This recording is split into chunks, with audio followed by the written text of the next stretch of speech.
स्वागत है सभी का फिर से एक नई वीडियो में। ये वीडियो होने वाला है कोटक महिंद्रा बैंक पर। आप यहाँ पे देख सकते हो आज जो डेट है ये है 21 अक्टूबर 2023। कोटक महिंद्रा बैंक एंड इनके आज फाइनेंशियल रिजल्ट आ चुके हैं, तो वही हम इसमें पढ़ने वाले हैं। तो चलिए स्टार्ट करते हैं। क्या कुछ डिविडेंड रिलेटेड या फिर कुछ और अनाउंसमेंट है? लगता तो नहीं है। अगर कुछ रहेगा तो मैं आपको वो किसी और वीडियो में बता दूंगा। तो यहाँ पर आज देख सकते हो कंसोलिडेटेड रिजल्ट्स है। कंसोलिडेटेड ही हम इसमें पढ़ने वाले हैं। नंबर्स इन करोड़ में है, तो आप यहाँ पर ऊपर देख सकते हो। एंड चीजें चेक कर लेते हैं। 30 सितंबर, इसके बाद जून क्वार्टर, लास्ट ईयर का सितंबर क्वार्टर, इन करोड़ में यहाँ पर नंबर्स दिखाई दे रहे हैं। तो देख लेते हैं टोटल इनकम कितना हुआ है। थर्ड नंबर का यहाँ पर हमें दिख रहा है टोटल इनकम। तो 21,559 करोड़ का टोटल इनकम है। उससे पहले का जो इनकम था वो है 20,723 का। एंड उससे पहले का लास्ट ईयर का देख सकते हो 17,000 के आसपास का इनकम था।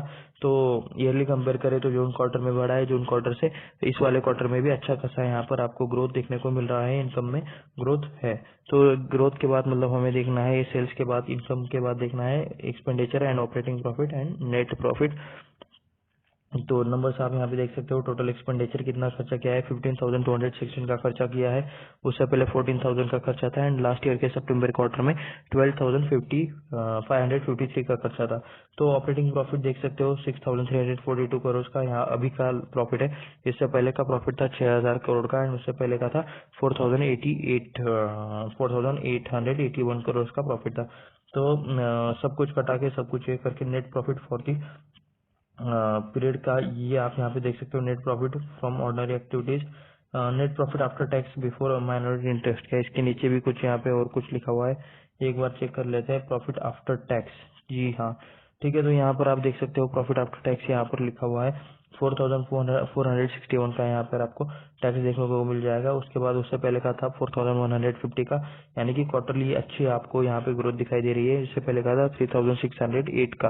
तो कंपेयर करें तो सारे दोनों मतलब ईयरली एंड क्वार्टरली दोनों साइड पर आपको यहाँ पे ग्रोथ अच्छी खासी देखने को मिल रही है।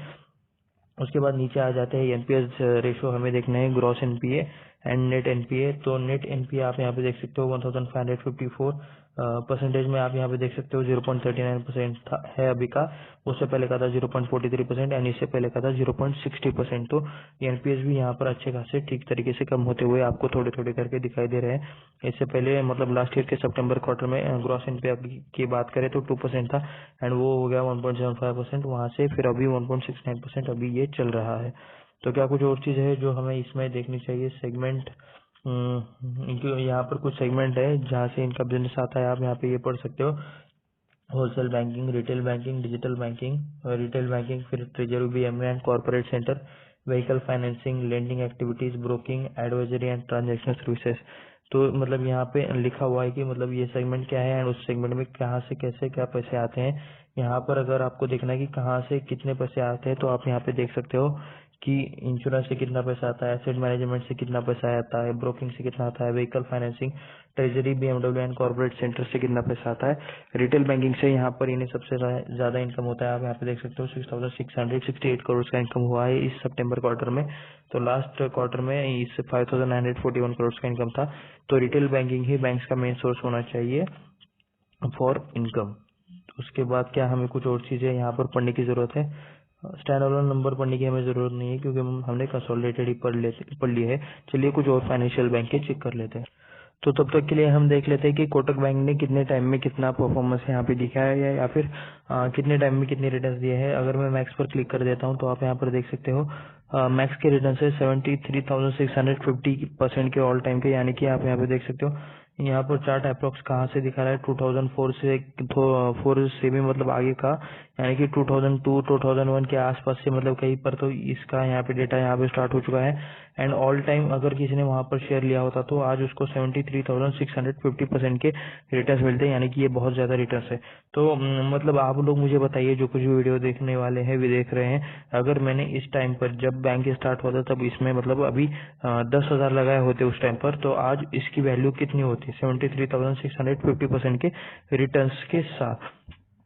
तो ये आपके लिए मतलब एक कमेंट आप नीचे कर सकते हो। उसके बाद चलिए बाकी के मतलब चीजें देख लेते हैं। 5 सालों के रिटर्न देख लिया जाए तो 5 सालों के रिटर्न कितने हैं, 52% के 5 सालों के रिटर्न है। उसके बाद अगर 1 साल के देखे जाए तो 4% के रिटर्न है। स्टॉक थोड़ा सा माइनस में चल रहा है। YTD देखोगे यानी कि इस साल के स्टार्टिंग से अब तक 3% के रिटर्न है। 6 महीने की कितने रिटर्न है तो 6% के रिटर्न है। एक दिन के रिटर्न है सिर्फ 1.81%। ठीक है, एक दिन के रिटर्न देख के भी क्या कर लेंगे। चलिए कुछ और फाइनेंशियल देख लेते हैं कोटक बैंक के। यहाँ पर आप देख सकते हो मैंने एक और चार्ट यहाँ पे ट्रेडिंग व्यू पर ओपन कर लिया है। एंड यहाँ पर भी अप्रोक्स 2004 के मतलब 2004 से ही यहाँ पर डेटा आपको देखने को मिल रहा है। ये 1 महीने का चार्ट है। एक महीने हर एक कैंडल इसमें से 1 महीने का कैंडल है। यहाँ पर 2020 की गिरावट आप यहाँ पर देख सकते हो। ये कितना बड़ा कैंडल है। ये स्टॉक 1600 के आसपास से मतलब 1100 के आसपास का ऊपर तो आया था। एंड वहां से फिर से ऊपर जाने के बाद अभी एक चैनल में ये कंटिन्यूसली घूम रहा है। आप यहाँ पे कह सकते हो ये कुछ मैंने सपोर्ट लाइन स्टॉक की है। आप यहाँ पे इन्हें इग्नोर करना है तो कर सकते हो। 1900 के आसपास 1986 के आसपास इसका हाई कहीं पर तो दिखाई दे रहा है। तो अभी स्टॉक यहाँ पर कितने पर ट्रेड कर रहा है ये आपको देख सकते हो। 1769 के आसपास स्टॉक अभी ट्रेड कर रहा है। ठीक है, तो ये है पूरा का पूरा मतलब लॉन्ग टर्म का चार्ट इसका, जो कि फंडामेंटली कंपेयर करे तो काफी अच्छा है। ये एक जे की तरह, अच्छे जे की तरह कंटिन्यूसली ऊपर जाते हुए कंसिस्टेंट ग्रोथ करते हुए यहाँ पे दिखाई दे रहा है।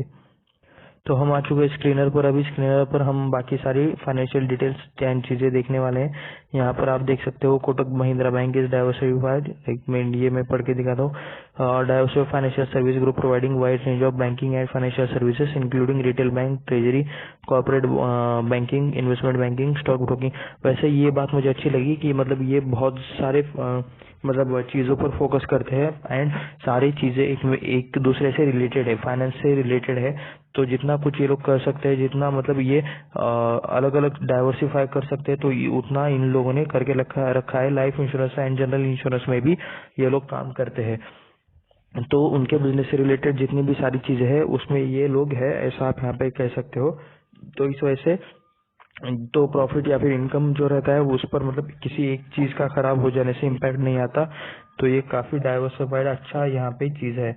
उसके बाद देख सकते हो यहाँ पर हमें इसका मार्केट कैप देखना है। मैं इसे ऊपर ले लेता हूँ। 3,51,000 का मार्केट कैप है। करंट प्राइस 770 का है। हाई 2000 के आसपास का है। फेस वैल्यू 5 का है। ROE 14.2%, ROCE 6.86%। बुक वैल्यू चल रहा है 563 का। डिविडेंड यील्ड चल रहा है 0.08% का। तो बुक वैल्यू के अप्रोक्स 3x ही स्टॉक ट्रेड कर रहा है, ऐसा हम बोल सकते हैं। नीचे आ जाते हैं। चार्ट हम ऑलरेडी देख चुके हैं। प्रोज एंड कॉन्स यहाँ पे देख सकते हैं। कुछ और इम्पोर्टेंट पॉइंट क्या कुछ है। गुड क्वार्टर रिजल्ट दे सकते हैं तो दे दिया है। 19.3% का CAGR है 5 सालों में। ठीक है, अच्छी बात है। स्टॉक ट्रेड कर रहा है 3.4 टाइम्स ऑफ बुक वैल्यू। जी हाँ, डिलीवर पोर सेल्स ग्रोथ। 5 सालों की कंपैरिजन में थोड़ी सी सेल्स ग्रोथ यहाँ पे कम होते हुए दिखाई दे रही है। लो रिटर्न ऑन इक्विटी, लास्ट 3 सालों में ज्यादा रिटर्न नहीं दिए हैं। उसके बाद कुछ लोन है कंटीजेंट लायबिलिटीज ऑफ कितना है, कुछ ज्यादा ही है। 5,08,058 करोड़ के आसपास का कुछ लोन या फिर कुछ चीज है जो हम नीचे बैलेंस शीट में देखेंगे कि मतलब हमें कहाँ पर मिलता है। इंटरेस्ट कॉस्ट के वजह से इम्पैक्ट पड़ रहा है। एंड इंक्लूड अर्निंग जो हो रही है उसमें इंक्लूड है 31 करोड़ किसी और से, यानी कि ये मेन स्ट्रीम से, कंपनी के मेन बिजनेस से नहीं आए हैं, किसी और से, किसी और वैसे या फिर किसी और सोर्स से आए हैं, किसी और सोर्स से कंपनी को इनकम हुआ है। तो तो यहाँ पर आ जाते हैं पेयर कंपैरिजन में। आप यहाँ पे देख सकते हो बैंक्स का, प्राइवेट सेक्टर का ये कंपैरिजन है। कोटक बैंक यहाँ पर नंबर 3 पर है। पहले ICICI है, उससे पहले HDFC बैंक है। यहाँ पे आप देख सकते हो 3,51,000 का इनका मार्केट कैप है। उसके बाद 6,53,000 का ICICI का मार्केट कैप है, यानी कि इसके दुगना है अप्रॉक्स। एंड 11,54,000 का मार्केट कैप है HDFC बैंक का। तो देख सकते हो कितनी बड़ी HDFC बैंक की कंपनी है मार्केट कैप के हिसाब से। या फिर बैंक है 17 का PE चल रहा है, 16 का है, 20 का है। कोटक का बाय द वे कंपेयर करें तो थोड़ा सा महंगा है इन सारे बैंक से। IDFC फर्स्ट बैंक है, सिर्फ कोटक से थोड़ा सा ज्यादा है। बाकी कंपेयर करें मार्केट कैप के हिसाब से तो ठीक ठाक ही लग रहा है। 3rd नंबर की बैंक है प्राइवेट सेक्टर में, तो अच्छी बात है ये। नीचे आ जाते हैं, क्वार्टरली रिजल्ट चेक कर लेते हैं। आप यहाँ पे देख सकते हो सितंबर। तो यहाँ पर देख सकते हैं, मैं इसे थोड़ा सा और नीचे कर लेता हूँ। फाइनेंसिंग प्रॉफिट माइनस में यहाँ पर दिखाई दे रहा है। हमें देखना है रेवेन्यू 8313 का रेवेन्यू था, वो कंटिन्यूसली बढ़ रहा है क्या? जी हाँ, बढ़ रहा है। सितंबर क्वार्टर में ये हो चुका है 13,717 करोड़ का। उसके बाद आ जाता है प्रॉफिट बिफोर टैक्स पर 3,900 का प्रॉफिट, उसके बाद थोड़ा सा उसी रेंज में, उसके बाद 4,000 5,000 एंड अभी ये चल रहा है 5,888 का। बीच में काफी टाइम तक ये थोड़ा सा कम ज्यादा चल रहा था। नेट प्रॉफिट हमारे लिए मेन है, तो देख सकते हो 2,947, उसके बाद 3,000 की रेंज, उसके बाद फिर से 2,000, उसके बाद अभी चल रहा है ये 4,461 करोड़ का नेट प्रॉफिट अभी का सितंबर क्वार्टर का, जो कि लेटेस्ट हमने अभी देखा ये था।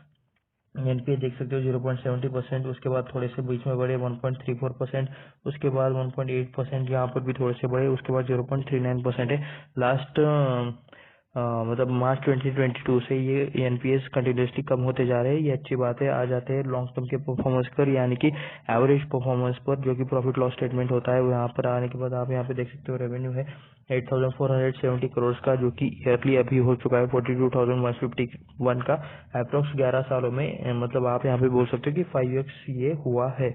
उसके बाद हम डायरेक्टली आ जाते हैं ऑपरेटिंग प्रॉफिट पर। प्रॉफिट बिफोर टैक्स 2,650 से ये हो चुका है 19,645, तो ये भी अप्रोक्स अच्छा खासा इसमें ग्रोथ आपको दिखाई दे रहा होगा। उसके बाद नेट प्रॉफिट हमें देखना है, तो 1,885 से ये हो चुका है अभी का मार्च का जो पूरा नेट प्रॉफिट है वो है 14,925 करोड़ का।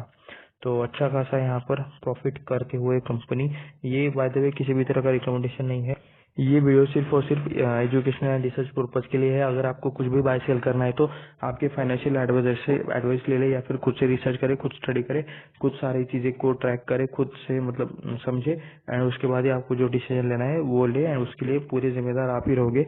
ऐसा नहीं कि किसी ने बोल दिया और आपने खरीद लिया, बाय कर लिया, ऐसा नहीं चलता। आपका मेहनत का पैसा है, तो सारी चीजें समझ के सब कुछ देख के करे। ये मेरी तरफ से डिस्क्लेमर है कि मैं किसी भी तरह से रिस्पॉन्सिबल नहीं रहूंगा। ये किसी भी तरह का रिकमेंडेशन नहीं है। मतलब ये वीडियो सिर्फ रिसर्च एंड एजुकेशन पर्पज के लिए है। तो रिजल्ट देख सकते हो 12,000 के रिजल्ट थे जो बढ़ते हुए हो चुके हैं 1,10,000 के आसपास, यहाँ पे देख सकते हो।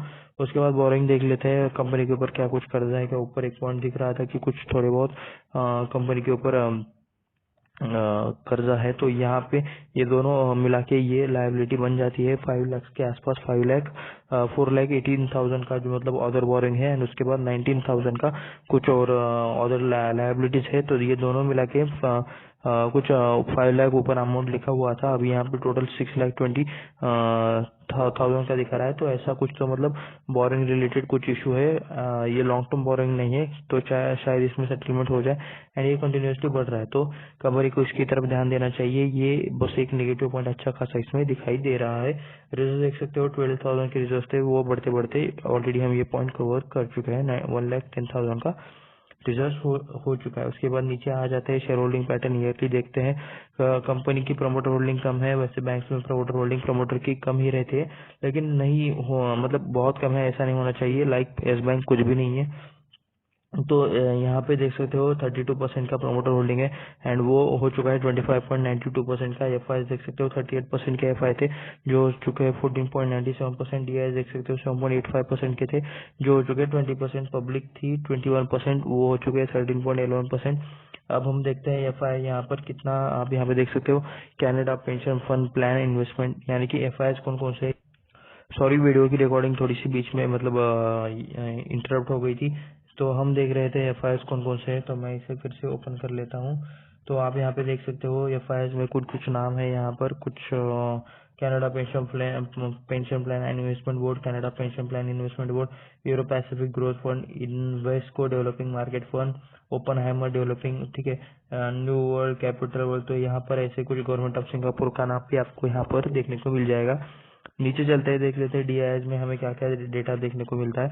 तो लाइफ इंश्योरेंस कॉर्पोरेशन एलआईसी है, या एसबीआई है, SBI Magnum fund, Magnum equity fund, SBI mutual fund, Axis mutual fund, national pension system trust and UTI mutual fund. ऐसे कुछ म्यूचुअल फंड आपको यहाँ पे देखने को मिल जाएंगे। तो ये था कोटक बैंक के बारे में एक शॉर्ट मतलब रिजल्ट एंड बाकी सारी चीजें। तो ये किसी भी तरह का रिकमेंडेशन नहीं है बाय सेल का। एंड सेकंड इम्पोर्टेंट बात, मतलब अगर आपको इन्वेस्टमेंट के लिए, ट्रेडिंग में के लिए सबसे कम ब्रोकरेज वाला कुछ एक डीमैट अकाउंट चाहिए तो नीचे डिस्क्रिप्शन में एक लिंक है, जाकर उसे चेकआउट कीजिए। आप आपका या फिर आपके फैमिली मेंबर का किसी का भी अकाउंट फ्री में वहां से निकाल सकते हो। एंड अगर आपको मतलब ये वीडियो अच्छा लगता है तो इसे लाइक करें जिसे इसकी जरूरत हो, या फिर अपने दोस्तों के साथ इसे शेयर करें। ऐसे और वीडियोस के लिए हमारे चैनल को सब्सक्राइब करें। मिलते हैं अगले वीडियो में। धन्यवाद।